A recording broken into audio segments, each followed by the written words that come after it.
What's up, guys? Black Sheep here, and today we are hearing some creepy story from creepypasta. It's an app with 130 audio creepy story. So I hope you enjoy, and don't forget to leave a like and subscribe for more. Down for hours now. It's 5:35 a.m. and there's not much I can do. You know what the worst part about my situation is? I'm in the same room with my parents. They keep looking at me, and I can't help but look back and try not to cry or scream. Their eyes are focused on me, and their mouths are wide open. There's the strong scent of blood, and I feel so paralyzed with fear. Here's the thing. The second I make any hint that I'm not asleep anymore, I am completely fucked. I will die, and there's nobody around to save me. I've been trying to think of a way out, but the only idea I have is to rush to the door and run outside the front door and scream for help, hoping any neighbors will hear me. It's risky, but if I stay here, I'll surely die. He's waiting for me to wake up and see his masterpiece. You're probably wondering what's going on. I do get ahead of myself sometimes. About 3 hours ago, I heard screaming from the other side of the house.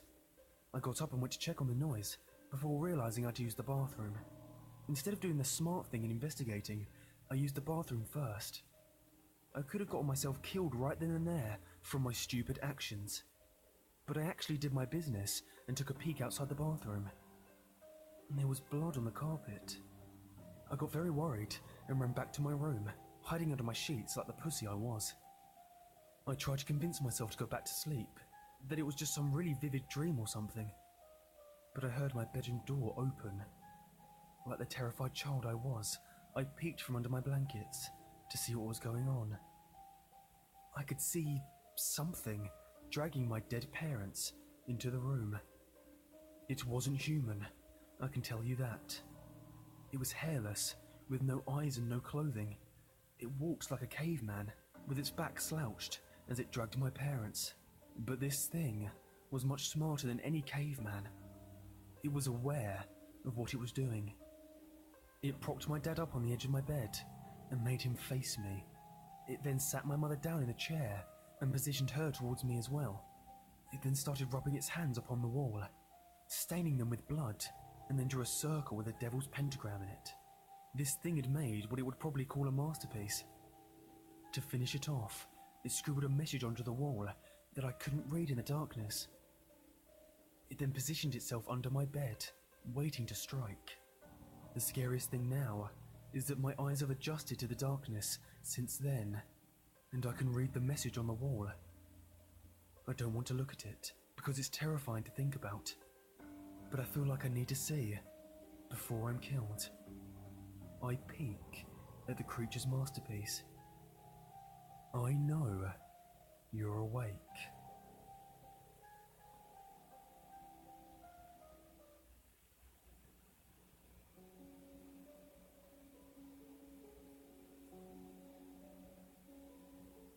I couldn't take the calls anymore. I just couldn't take knowing. There was nothing I could do to stop them from coming through. I had to put an end to it. It all started this summer, when I was playing with my eldest daughter, Chrissy.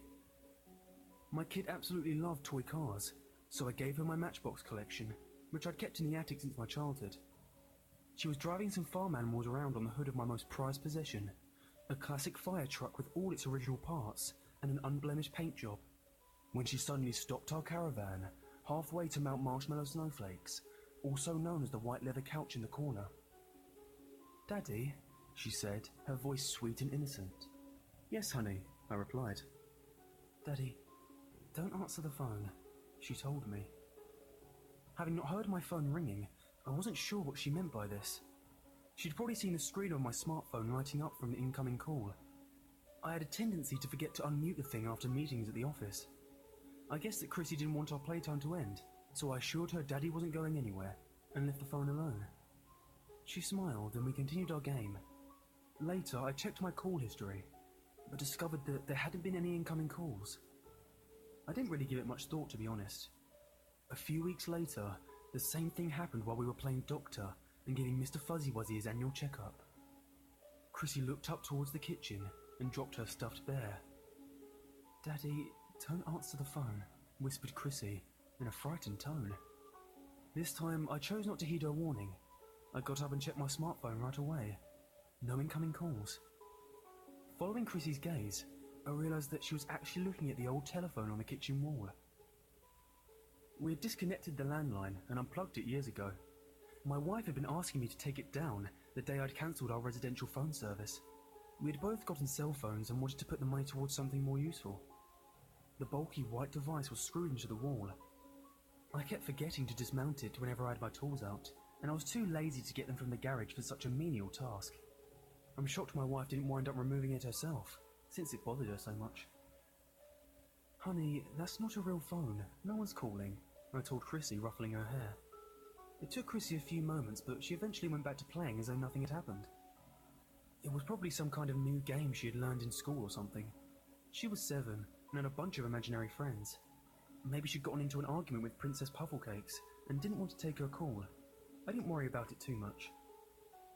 It wasn't until the third imaginary call that I started to get concerned. Chrissy and I were having a Ninja Turtles tea party. I was dressed in a pink tutu with Michelangelo's bandana and a crown on my head. Never underestimate what a father would do to put a smile on his kid's face.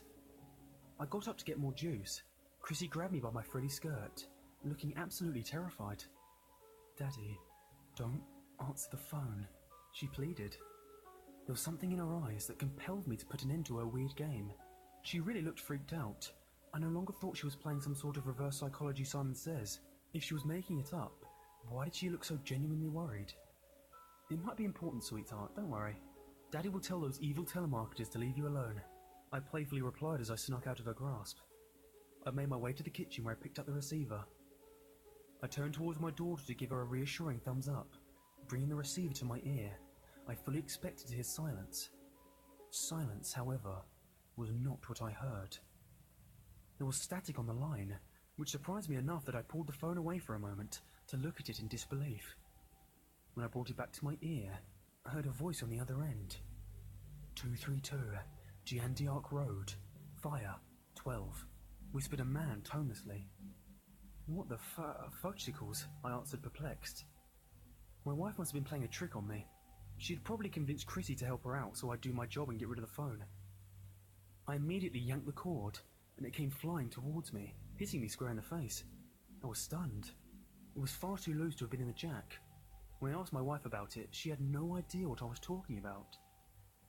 The next morning, I absent-mindedly checked my emails while the news played in the background. There was a segment about a fire in an apartment complex.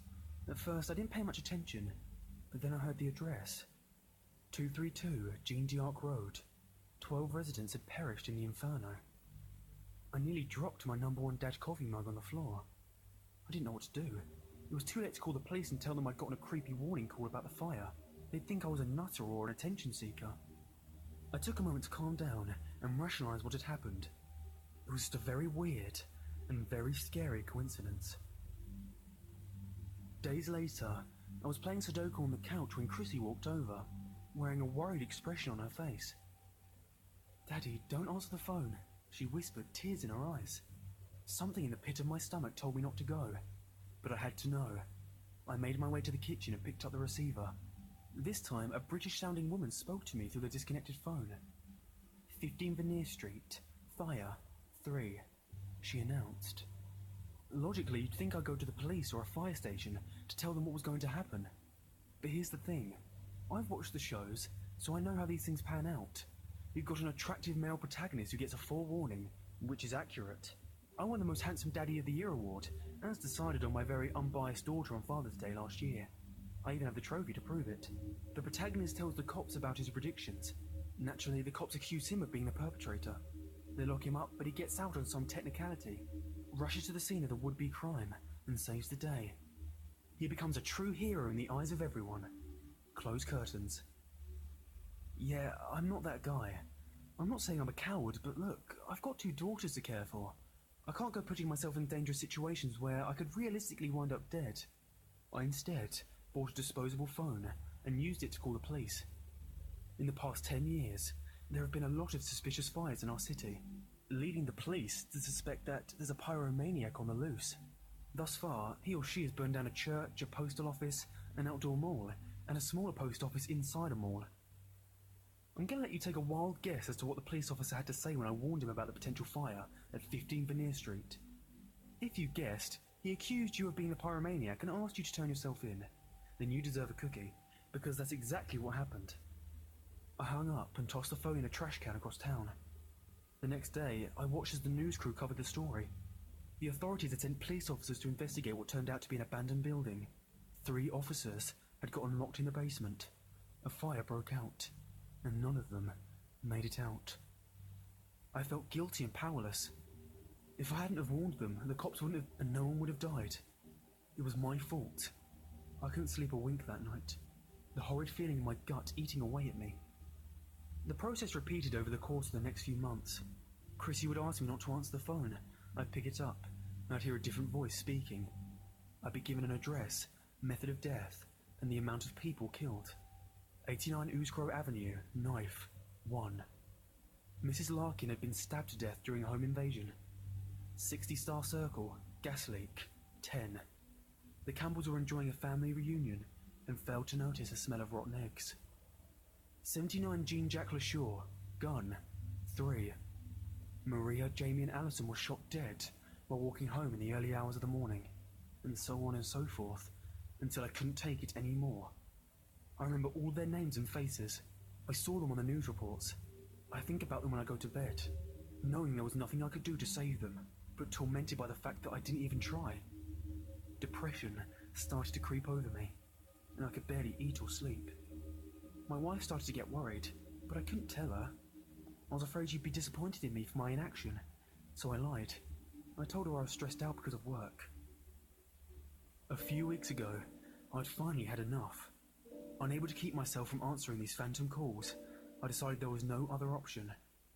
I stormed into my garage and desperately unscrewed the phone from the wall. As I held the device, I felt a wave of anger rush over me. This thing, this damn telephone, it caused me so much grief. I took it to the driveway and furiously smashed it into the concrete with a hammer until there was nothing left but dust and debris.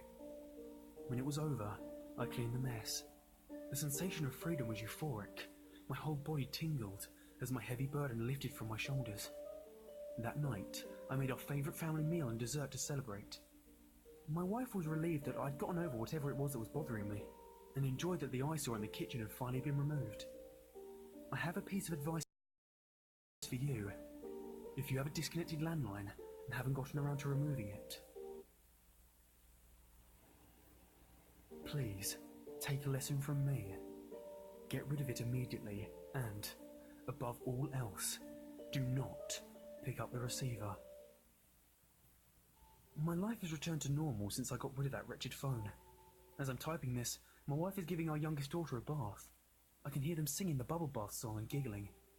Chrissy is in the living room with me. She's playing with this silly pink Disney phone. It's one of those fancy schmancy glittery toys. A pimped out version of the Fisher-Price rotary phone I used to have when I was a kid. Every dial projects a different message from one of the Disney princesses. It's weird. She's never shown any interest in it before. It's not a real phone. It doesn't even have a cord. But there's that look in her eyes again. She's worried. And I know what she wants to say. No, it's just a toy. It's just a toy. It's just a toy. I'm going to check. I need to know. Shit, I can hear static on the other end. It's a man's voice. He's saying... It's my address. Propane explosion. 4. I need to get my girls out of here. Please don't let it be too late. So guys, I hope you enjoyed some creepy stories. And don't forget to leave a like and subscribe for more, and I'll probably do a part 2. Peace.